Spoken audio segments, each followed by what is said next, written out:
Unmute mic. Oh, okay. Okay. I think my microphone is finally on. Awesome. So we are back live for another session on Wellness Wednesday. Today's topic is iron deficiency anemia. So this is one of the most common nutritional deficiencies in the entire world. And that is why we are going to address it. And this is especially important if you are someone who has a lot of digestive issues, or if you are a woman with between the menstruating age, like you're still menstruating, and if you are losing a lot of blood in your through your menstruation, if you have any hormonal issues, any cycle related changes, you could be easily deficient in anemia, deficient in iron. So that's what we are going to talk about today. So today what I am going to discuss is 5 reasons you are not absorbing iron from the foods that you're eating. Then we are going to talk about the best sources of iron from vegetarian for vegetarians and vegans. And we are also going to talk about 5 simple strategies that we can implement so you are going to improve your iron absorption. So let's get started. So iron, as I said, is super important. If you are someone who's deficient in iron, you are going to have low energy, you are going to have a lot of hair fall, you may feel tired, fatigued, crampy, short of breath.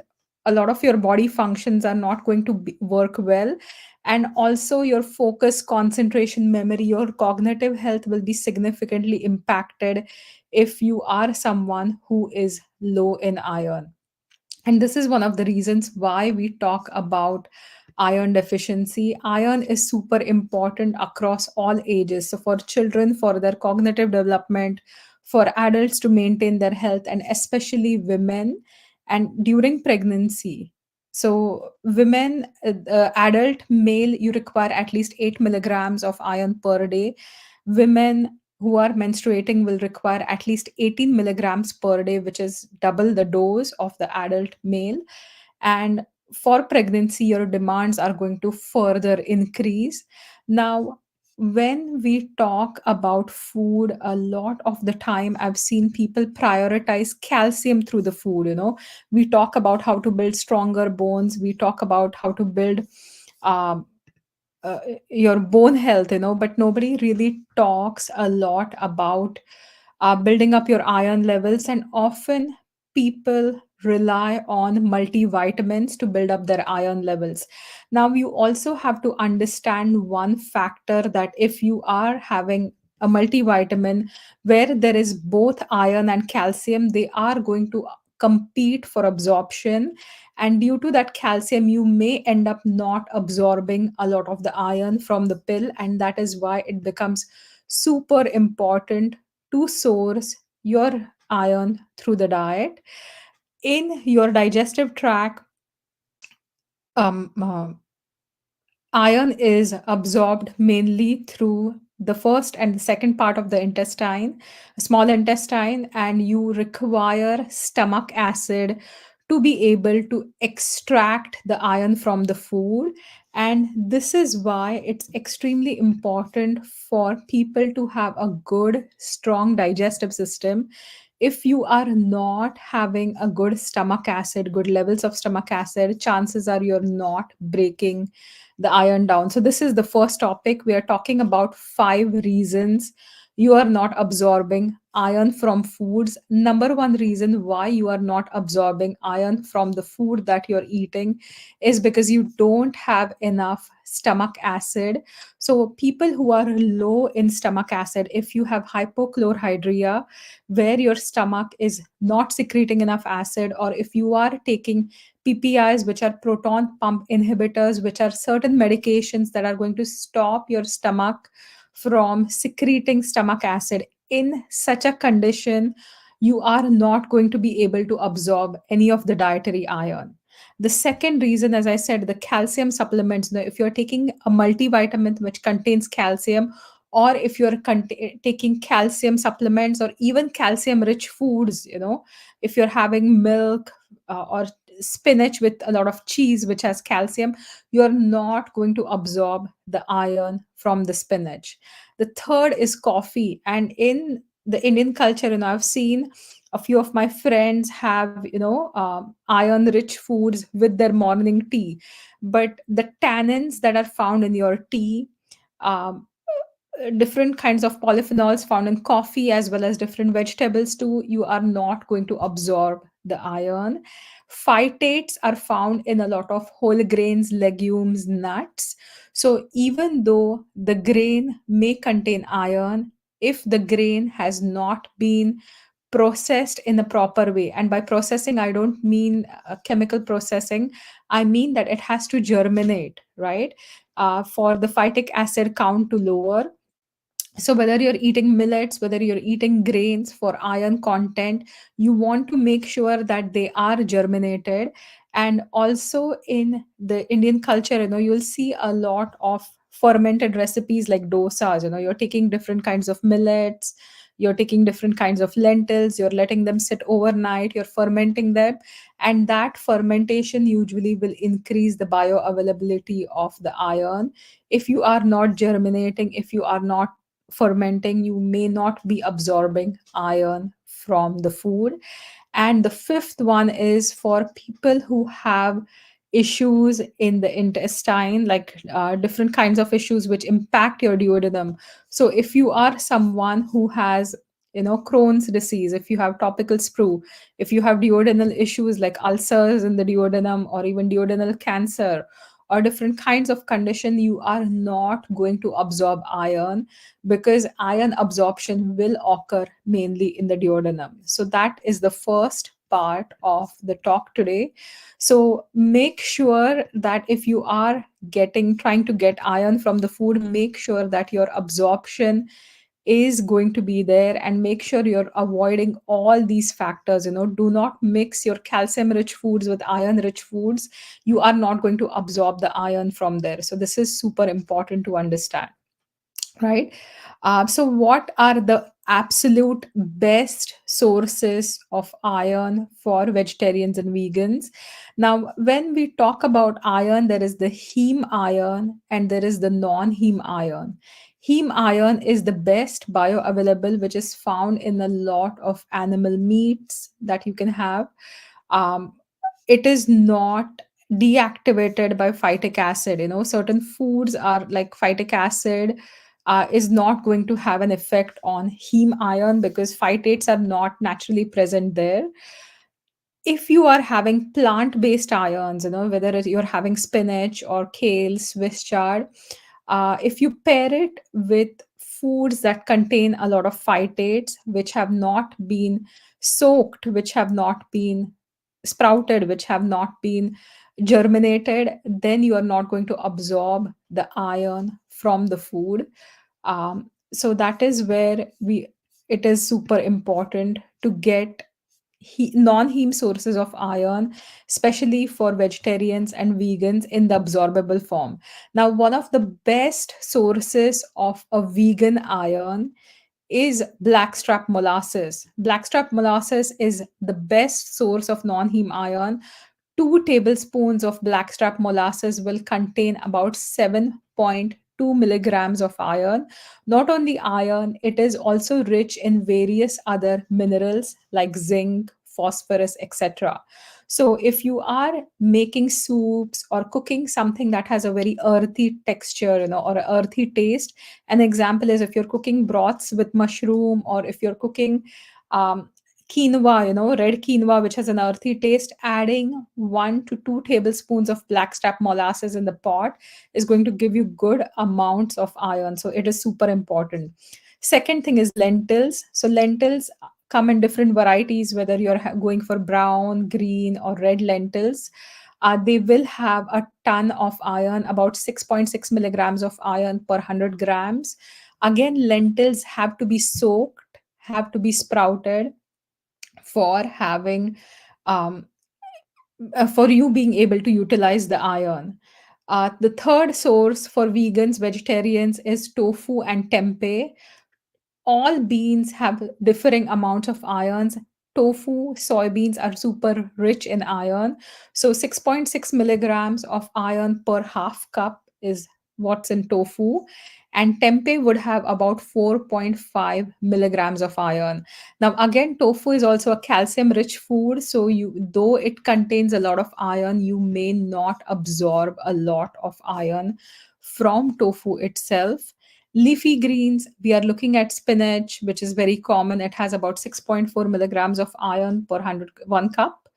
And Swiss chard has about 4 milligrams. So making sure you're having greens, but greens like spinach, which have oxalic acid, you want to make sure you're cooking them to get a lot more iron from the food that you're eating.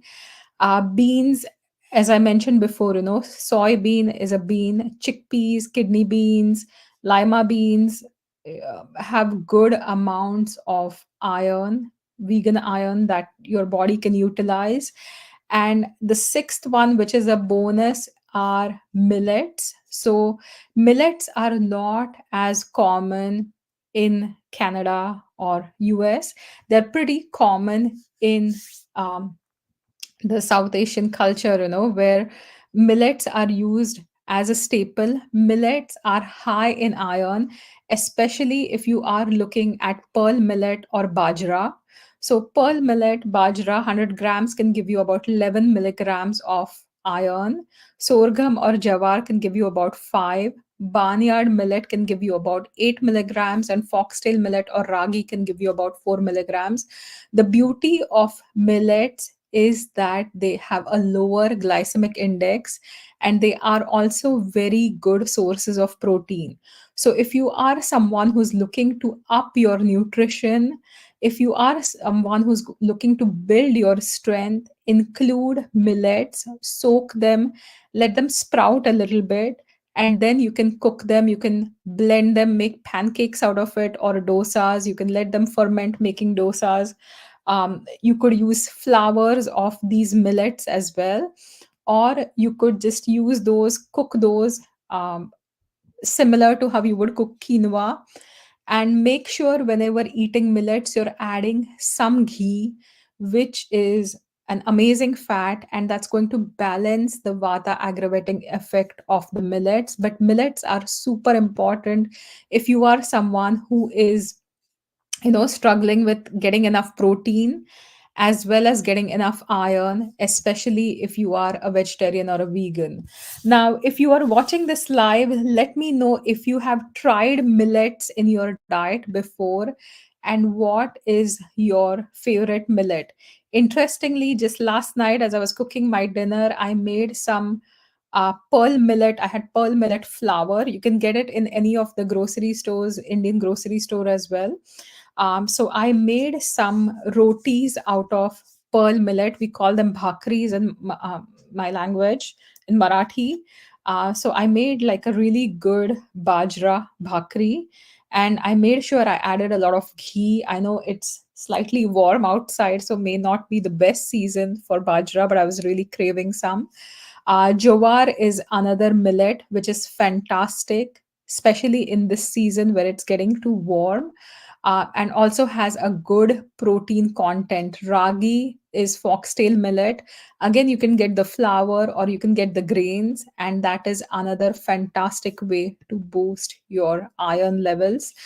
So, if you are someone who has not tried millets before, please try some millets in your diet. They are delicious, they're not too difficult to cook, and they're packed with a lot of nutrition.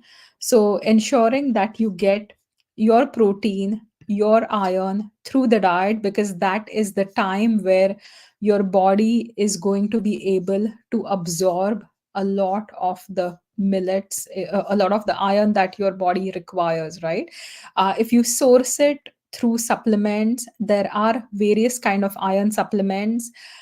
Try to get iron that works well for you, because some of them are constipating formula, some of them are non-constipating formula. To decide the best one for you, you can visit us at Blue Water Nutrition, and we can give you the best possible iron for yourself. But ensure that you're taking an iron supplement. Again, if you're taking it with food or without food will also depend on the formula that you have been prescribed. um, so that's my little talk for today. We also have to cover about how iron absorption can be promoted. So what you could do to enhance your iron absorption is always ensure that if you are using a food that contains oxalic acid, an example is spinach, you are cooking the food to decrease the oxalates, and that is where you can better absorb the calcium. The second idea is always to pair it with vitamin C. So, whenever you are cooking spinach, you can add some lemon juice or lime juice. You can add some tomatoes, you can add some broccoli with it, you can add some peppers with it, and that is going to help you absorb a lot of iron from the food that you're eating. One of my favorite recipes is saag, where I'll make saag out of spinach. I'll also add some broccoli and I'll add some tomatoes to it. And it is like curried spinach, which tastes pretty amazing. The second thing is avoid having calcium rich foods at the same meal that you're adding a lot of iron rich foods. An example is, avoid eating spinach with cheese. If you eat a lot of spinach and cheese, cheese being high in calcium is not going to let you absorb a lot of your iron. So make sure, you curry it, you saute it, you steam it, you stir fry it, but do not add a lot of cheese or pair it with foods that are rich in calcium. So that's the second step. The third one, as I said, is, whenever you look at foods containing phytic acid or phytate, which are a lot of legumes, whole grains, or even millets. Millets do have lesser phytates as compared to the other grains. So you want to make sure you're soaking them, you're draining the water which you've soaked it in, you're letting it sprout, and that is going to limit the phytic acid, that is going to decrease the phytic acid content of the food and ensure that your iron is more bioavailable. Do not have coffee, tea after your meals, especially if you are looking at meals that contain spinach, right? So another example is, if you make an omelette in the morning and add tons of spinach and drink coffee or tea after it, it will not let you absorb the iron from the spinach. So make sure you're avoiding coffee or tea with foods that are going to give you iron.